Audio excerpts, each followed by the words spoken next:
In this video, I'm going to show you how to turn your lack into abundance through surrender and lessening the control. Top left-hand corner here is where most people are sitting in their life. What does this mean? When they're trying to control the outcome, when they're manifesting, trying to attract in something they're really wanting in their life, is they are trying to control the how, the when, and the where. They're trying to control the factors of when the thing's going to manifest in their life, trying to control the timing, as well as trying to control how the thing's actually going to come into their life and where it's going to come from. So they're overthinking the entire time, trying to figure this whole scenario out.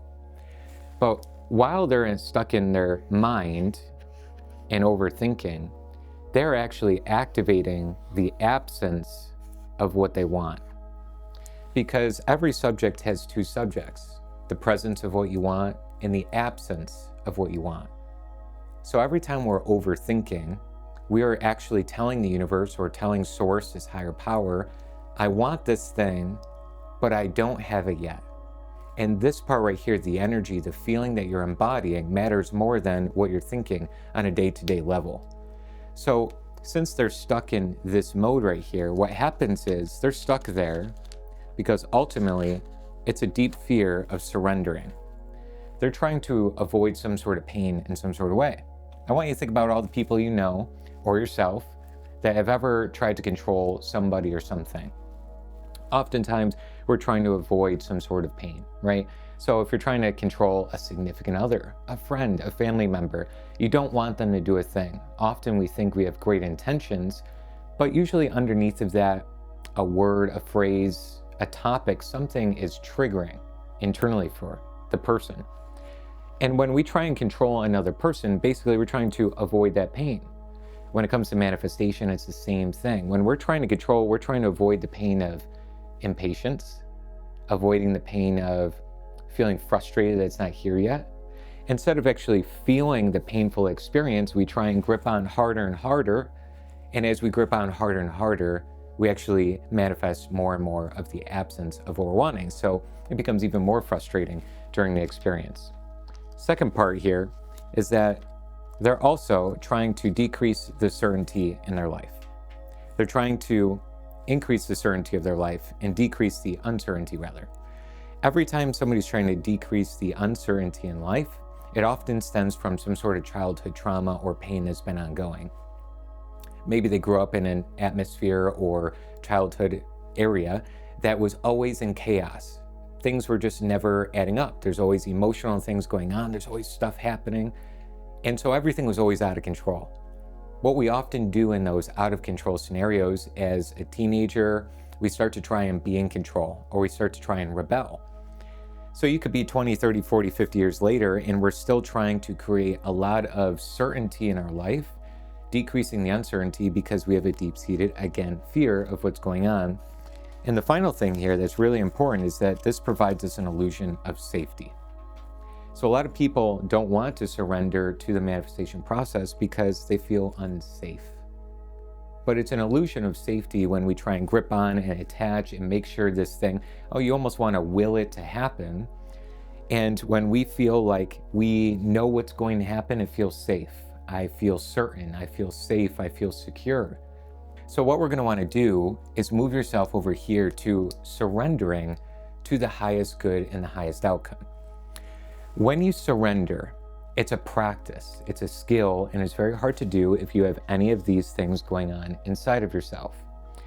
When you surrender though, and you let go of how it's going to happen, where it's going to come from, this constant overguessing, and you get into your soul, not the mind, but more to your soul, you feel the presence of your desires, which is called letting and allowing. When you feel the presence of your desires, what you're really saying to the universe is, I want this thing and I have it. And when that happens, you correspond with what you're wanting, and that thing starts to come at you at lightning speed, because your vibration, your core frequency, is the only thing that matters in terms of manifesting, not your day-to-day thinking, but rather what you embody. And whatever you embody is what you're pulling into your life. I want to draw upon a resource. You might have read this book. It's by Michael Singer, The Surrender Experiment. love Michael Singer's work. There's a couple of things here that are going to help you with surrender, and the book's called The Surrender Experiment. It's fantastic. You don't have to buy the book necessarily, but reference a couple of things that he's about to talk about here. First and foremost, every day bite off more than you can chew, and chew it, a great spiritual teacher once said. Life was teaching me some very important lessons. So when we're letting and allowing, essentially what you start to do is start to really grapple more than what you think you can handle. Not thinking wise, but in your soul. It's the first part of the surrender experiment. Now let's go into another page here. It had grown a lot through my experiences in Mexico. Learning to embrace life as it unfolds around me was new to me, and the result had been very freeing. When you're letting and allowing, you allow the flow of life to come at you and embrace what's coming in. It's a very different style. Instead of hating the things that are going on, instead of battling the things that are going on, we drop everything and be within and say, it is what it is, accept it. I'm here right now, that's what's coming into my life. I have to deal with what's going on first and foremost. Let's go back to the book. I would eventually learn that everything in life has something to teach you, and that it is all for your growth. So if we're looking at this person over here, they may be thinking, I'm victim in some sort of way, or feeling that way. Maybe thinking, I don't know why this is happening to me. God, why is this happening to me? I can never get ahead. I don't know why money's not coming. I'm doing all the work, I'm doing all the effort, right? There's some sort of victim side going on here. But the higher level of consciousness, the elevated person, will look at it as, what lessons am I here to learn? What is needed for me to move forward in this life faster? Why is this thing coming into my life? And already you start to surrender to the experience, to your spiritual expansion.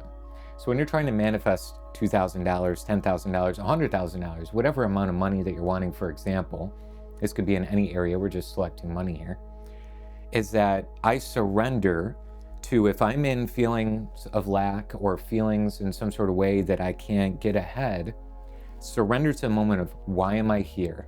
What's going on in my life in order for me to change this and learn the lesson. Let's continue.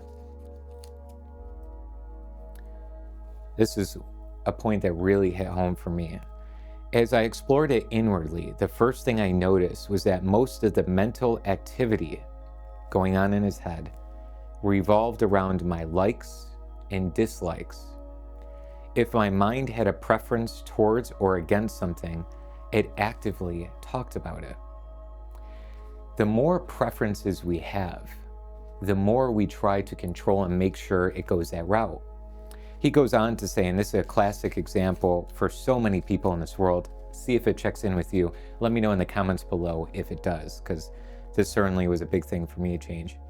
I started this new practice with something very simple, the weather. Could it really be so hard to just let it rain when it rains and be sunny when it's sunny without complaining about it? Apparently the mind can't do it, but he learned that he could. How many times, if it's cloudy outside, you describe it as a gloomy day? How many times when things are just not sunny for a whole week, you feel down or depressed, or say, the weather is controlling my emotional state or what's going on? What if you could learn to embrace all weather patterns, every little tiny thing that's going on in the environment all the time? If you're able to do that already, you will start to have an inner peace, an inner gratitude for the way life is already. And already you'll have a sense of peace that almost no human being has ongoing. That's talking about the weather, but that's what this person does over here. They start to see, if I have less preferences, if I don't prefer how the money comes, if I don't prefer when the money comes, and I actually don't prefer where it comes from, I can allow my hands off the steering wheel and allow this higher power to actually run to and through me. Now, this is where the fear-based person will say, but if I don't say when it's going to happen, then it might never happen, right? Or if I don't figure out how it's going to happen, it's probably never going to happen.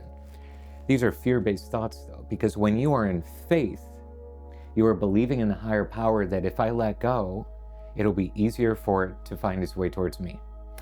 The universe knows way more than you and I, way more. It's like the algorithm of social media or the algorithm of Google. We can't figure it out, it just happens, and you just use it. Same thing goes on here, use the algorithm of the universe. And finally, one last thing. The rules of the experiment were very simple. If life brought events in front of me, I would treat them as if they came to me beyond myself. If my personal self complains, the ego part of you, I would use each opportunity to simply let him go and surrender to what life was presenting to me. This was the birth of what I came to call the surrender experiment, and I was totally prepared to see where it would take me. And I'm going to ask you to do the same thing if you're open to it. Are you open to surrendering to what's going on in your life? Are you open to allowing the universe to do its thing, figure life out for you? I'm not suggesting you don't take action. I'm not saying that. And I'm not saying that you don't want to plan and figure things out, because when you're in a business or in your job, and there's going to be things to figure out and plan. What I'm talking about is not figuring out how every little tiny factor is going to play out after you set the plan. If you set a plan, you take action, allow what comes in is a different thing than trying to control, oh, this thing came into my life and I'm hating what's going on here. It's hard. It's practice, I know. Because things come into my life sometimes, I'm like, oh, I don't know if I really like this right now, but got to come back to source, come back to yourself, your wholeness, and say, what can I do about this? In the comments below, use that for an accountability a little bit. Next 30 days, really take into consideration, let me do my own surrender experiment following Michael Singer's work, following what I'm doing here. How can I embrace more, be with my fear, be with my feelings and emotions? How can I allow myself to feel more of the presence of what I want? Co-create with the universe. Don't try and do it all yourself. Allow yourself to have a lot more faith. Embody the idea that if I unattach and I let and allow, things will speed up, even though it sounds like a catch-22. It doesn't sound like a catch-22 when you understand the idea of interdependence with a higher power, not feeling here the absence, but feeling the presence. And you'll start to see some really great things unfold. And if you don't like the experiment after 2 weeks, go back to where you were. That's fine. Go back to this. But try this out for a couple of weeks and see how it goes. Now, if you're not already, please subscribe to the channel. Be here with our Soul Tribe family. We're growing very rapidly, and everyone around you is going to increase your high frequency and high vibe place that you sit in and reside in day to day, because you're around other like-minded people. So we'd love to have you here. Throw a subscribe on there if you haven't already. Throw a like on the video if you're open to that as well, if you got some sort of value out of today. And if you're looking for any help on courses, programs, coaching, one-on-one mentorship, links are in the description below. Feel free to check those out. We have courses, beginner courses to get you started, roadmaps step-by-step on taking law of attraction to the next level for yourself, or group coaching, or even doing one-on-one mentorship with me as well. Whatever you feel called to do, all the links are in the description below. Scott Haug signing off here. I appreciate you very much. Thank you for being here. Thanks for investing in your growth. Thank you for being here and shedding your light and really bringing yourself to a higher level, even if your family isn't, even if your friends aren't, you leading the way in the light. We'll see you in the next video.